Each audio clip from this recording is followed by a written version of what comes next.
Hello everyone, welcome to iExamB. Students, my name is Anshul Malik and I am your reasoning mentor. Students, as we all know कि ECGC PO का जो notification है वो already out हो चुका है and आप में से बहुत सारे एस्पिरेंट्स वेरियस बैंकिंग एग्जाम्स को टारगेट कर रहे होंगे इंक्लूडिंग ECGC.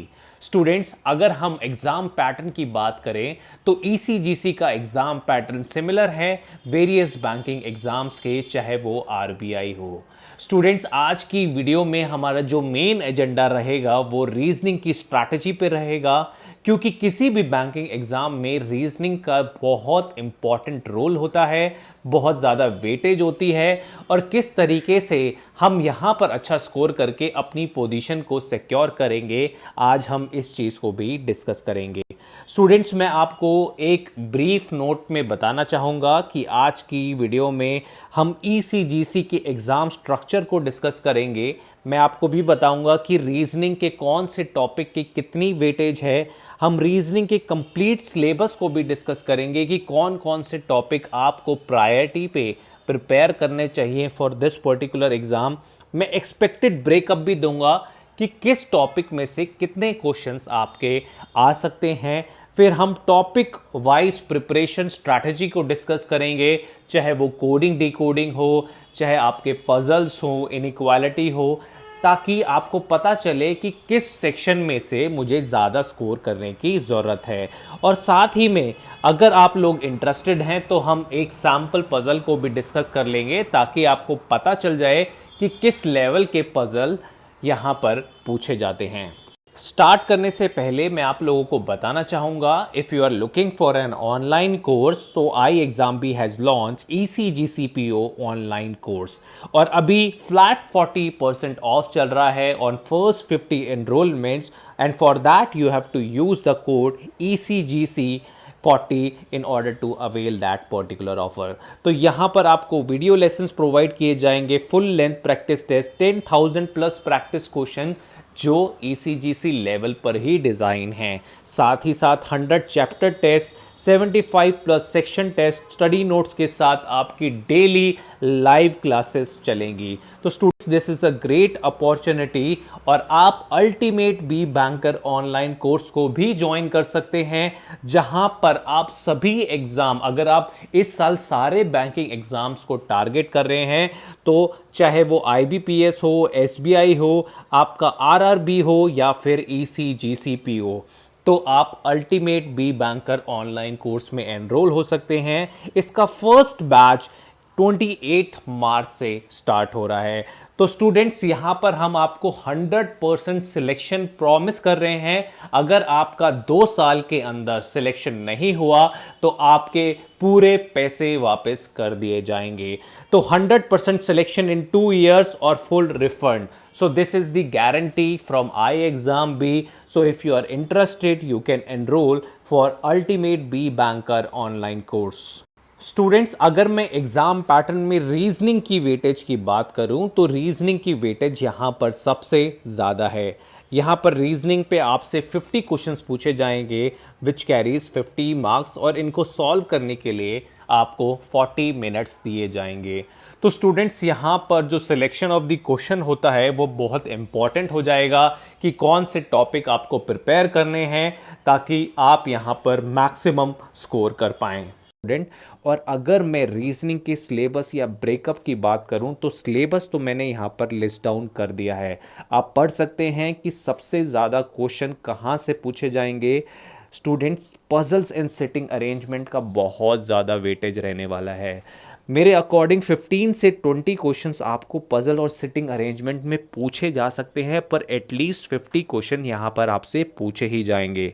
उसके बाद सिलॉजिज्म, रिवर्स सिलॉजिज्म जैसे जो कॉन्सेप्ट है वहाँ से 5 क्वेश्चन आपको गारंटी लिख के ले लो कि ज़रूर आएंगे. फिर कोडिंग एंड डिकोडिंग पे 3 to 5 क्वेश्चंस पता है आपको हर बैंकिंग एग्ज़ाम में पूछे जाते हैं, तो यहाँ पर भी यही स्ट्रक्चर है. उसके बाद क्रिटिकल रीजनिंग, एनालिटिकल रीजनिंग, जहाँ पर स्टेटमेंट अजम्पशन, स्टेटमेंट कंक्लूजन, आपका cause and effect, argument, inference, conclusion, जो बहुत इंपॉर्टेंट टॉपिक है और बहुत सारे स्टूडेंट्स इसमें लैक करते हैं. मैं जल्द ही कुछ सेशन भी लूँगा ऑन एनालिटिकल रीजनिंग रीजनिंग, ताकि आप इनको मास्टर कर पाएँ। फिर इनइक्वालिटीज़ बहुत ईजी कॉन्सेप्ट है स्टूडेंट, पर कोडेड इनइक्वालिटी के 2-3 सवाल पूछ लिए जाते हैं। न्यू पैटर्न इनपुट आउटपुट से 5 सवाल। मिसलेनियस का मतलब है स्टूडेंट्स, जैसे आपके ये टॉपिक हो गए order ranking, blood relation, distance direction, यहाँ से भी क्वेश्चंस पूछ लिए जाते हैं। तो ये टोटल मैंने आपको 40 क्वेश्चंस का ब्रेकअप दिया है। अगर आप रीजनिंग में वीक हैं तो सबसे पहले आपका टारगेट होना चाहिए कि आप इन टॉपिक्स को ब्रश अप करो। आप इन टॉपिक्स को अच्छी तरीके से सीख गए, न्यू पैटर्न इनपुट आउटपुट के 100 क्वेश्चन सॉल्व कर लिए, उसी तरीके से कोडिंग डिकोडिंग सॉल्व कर लिया। हर रोज़ आपको 2 से 3 पजल और सिटिंग अरेंजमेंट सॉल्व करना ही करना है, because consistency is the key. अगर आप हर रोज़ सॉल्व नहीं करोगे तो आप एग्ज़ाम में भी सॉल्व नहीं कर पाओगे। तो ये कुछ इंपॉर्टेंट पॉइंट हैं, आप स्क्रीनशॉट ले लीजिए, यही आपसे टॉपिक पूछे जाएंगे। स्टूडेंट्स, अगर हम सिटिंग अरेंजमेंट की बात करें तो आपको ये तो मैंने बता दिया कि 5 से 10 क्वेश्चन सिटिंग अरेंजमेंट में से आने वाले हैं, और मैंने आपको ये भी बताया है कि आपको हर रोज़ 2 से 3 पजल और 2 से 3 सिटिंग अरेंजमेंट सॉल्व करने की ज़रूरत है। ऐसा मैं इसलिए कह रहा हूँ क्योंकि अगर आप ऐसा करते हैं कंसिस्टेंटली तो आप एग्ज़ाम में मॉडरेट लेवल के जो पजल्स या सिटिंग अरेंजमेंट है वो आराम से बना सकते हैं। बहुत ट्रिकी क्वेश्चन होता है, अगर आपने एक सिंगल केस भी मिस आउट कर दिया तो आपका आंसर गलत हो जाएगा। और यहाँ पर एक पजल के बेसिस के ऊपर 5 क्वेश्चन पूछे जाते हैं, तो सबसे ज़्यादा स्कोप हमारे पास मार्क्स स्कोर करने का पजल और सेटिंग अरेंजमेंट ही रहता है। अगर मैं आपको बताऊं तो सर्कुलर अरेंजमेंट पूछा जा सकता है आपसे, लीनियर अरेंजमेंट पूछा जा सकता है, parallel and double lineup arrangement भी पूछा जा सकता है। स्टूडेंट्स, पजल्स के साथ भी यही सीन है कि 2 से 3 पजल आपको देखने को मिलेंगे। वो आपको फ्लोर पजल देखने को मिल सकता है, बॉक्स पजल या शेड्यूलिंग।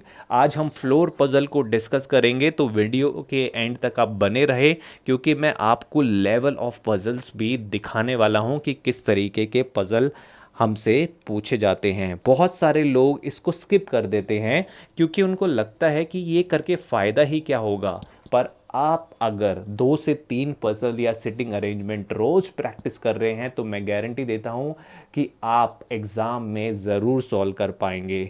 तो आप ट्राई कीजिए 50 to 60 different sets of puzzle solve करने के लिए।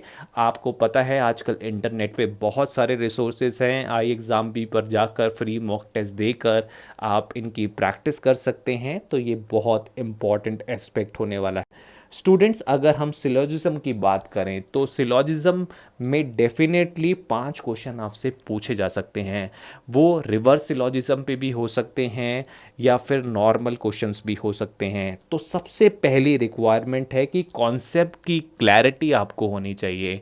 अगर आपको सिलोजिज्म के कॉन्सेप्ट क्लियर नहीं है कि फ्यू के केस में क्या होता है, ए फ्यू के केस में क्या होता है, या आइदर और की कौन सी कंडीशंस होती हैं, हम जल्द ही इनकी सीरीज़ लेके आने वाले हैं जहां पर आप ये सब कुछ सीख सकते हैं।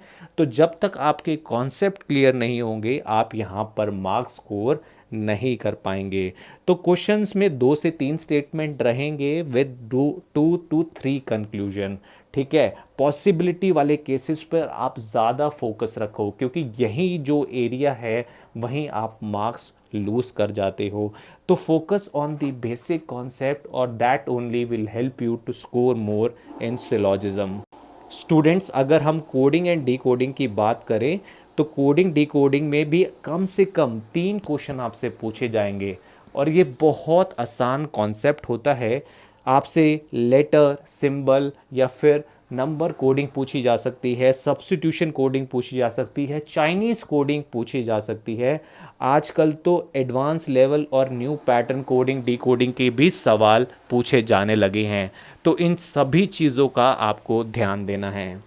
अगर हम इनइक्वालिटी की बात करें तो इनइक्वालिटी से भी 2 से 3 क्वेश्चंस पूछे जाएंगे जो कोडेड इनइक्वालिटी की फॉर्म में होंगे। आपसे मैथमेटिकल इनइक्वालिटी या कोडेड इनइक्वालिटी वाले क्वेश्चंस पूछे जाएंगे।